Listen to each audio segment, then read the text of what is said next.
So we're back here. Next thing is that we are going to move ourselves to an empty black space. People who know seasoning know how crowded the black space can be. It's empty, but we have a super nice spoken word artist here, Andrea Kriegel. In a very short time, she said yes to our invitation to do some poetry for us in English. Maarten is going with the camera, is going into the space to observe her, to guide her, to absorb her. And you can come very close to her. And then after that, I will see you again outside the space. So, Maarten, take it away.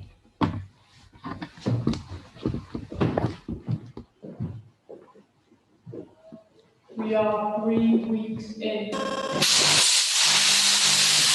We are 3 weeks in. We are 3 weeks in.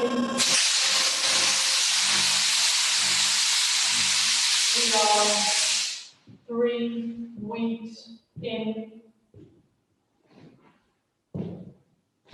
We are 3 weeks in. We are 3 weeks in. I'm standing in front of the kitchen window again. Elbows pushing into the counter, piercing eyes watching our neighbours, wondering what conversations people are having while walking their dogs.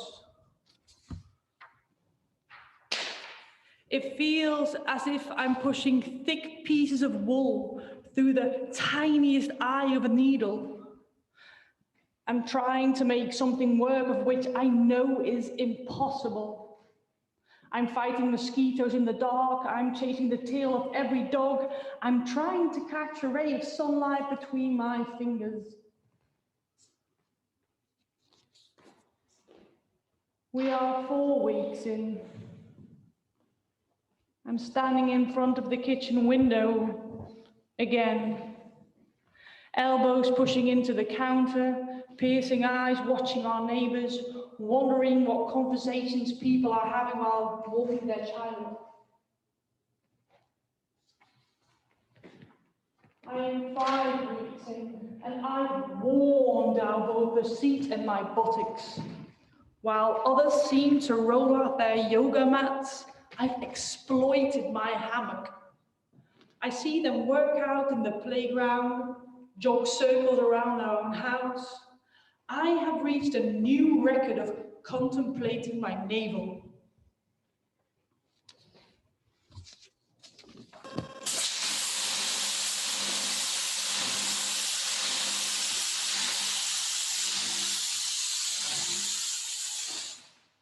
I'm 6 weeks in, and I'm doubting to open the door to my own thoughts. Sharing afternoon tea with my own company now frightens me.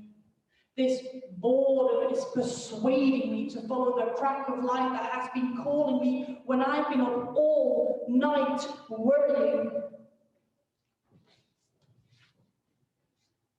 We are 7 weeks in.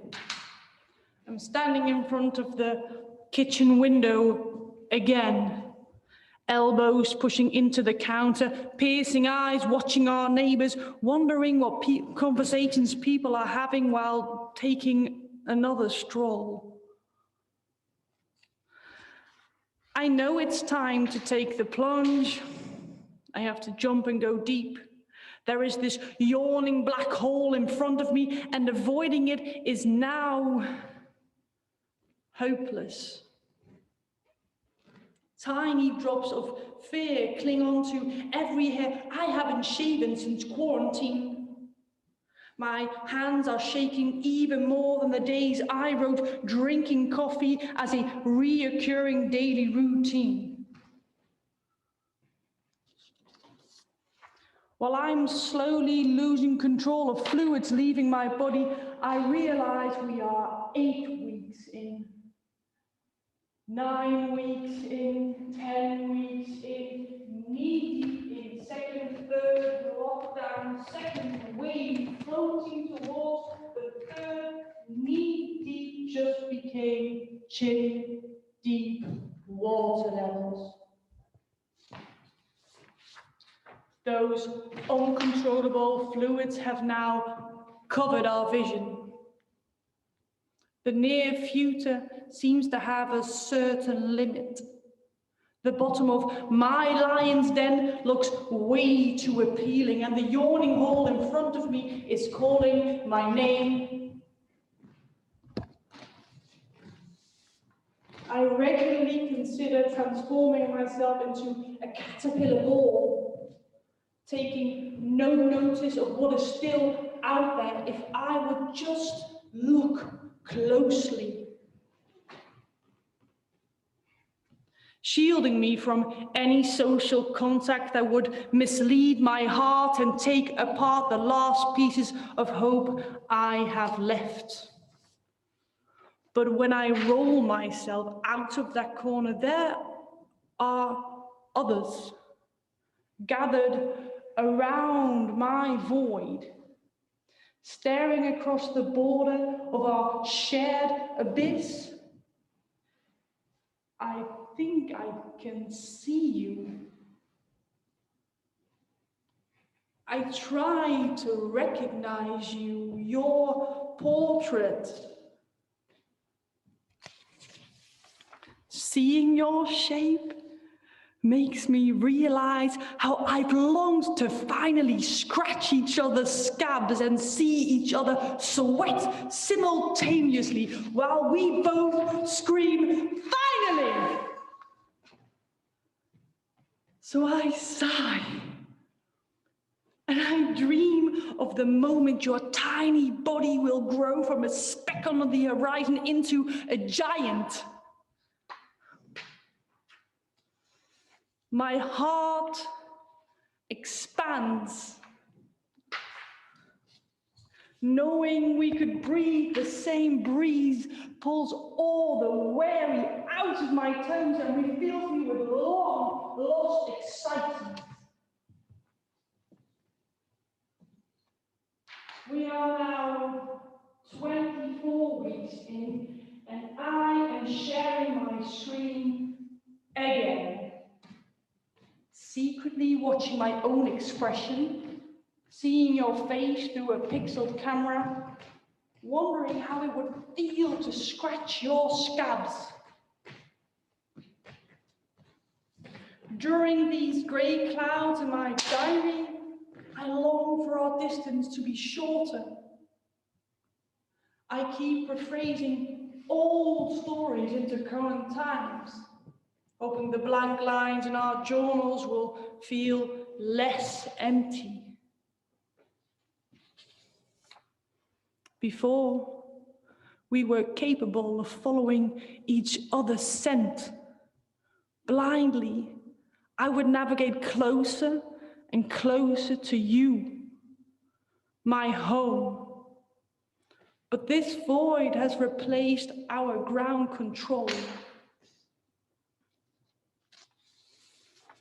I tried to touch you through the glass, but the way we would wink and cough as one now keeps delaying by 1 second.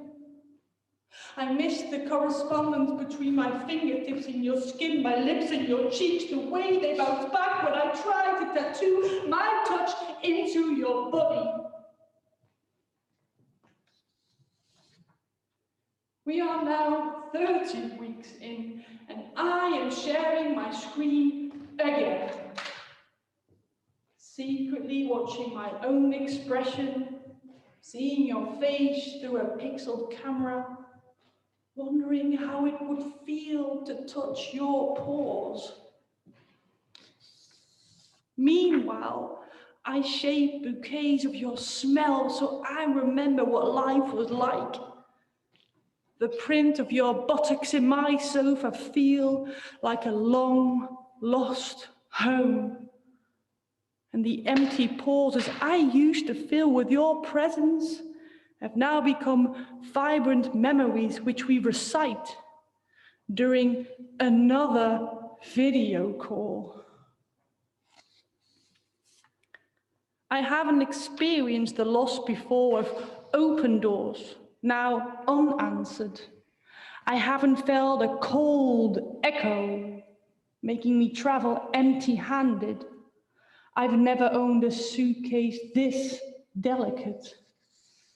So when I am able to scratch your scabs, lick your wounds and comfort the grey clouds in between those lost seconds, our hallelujahs will finally mean something.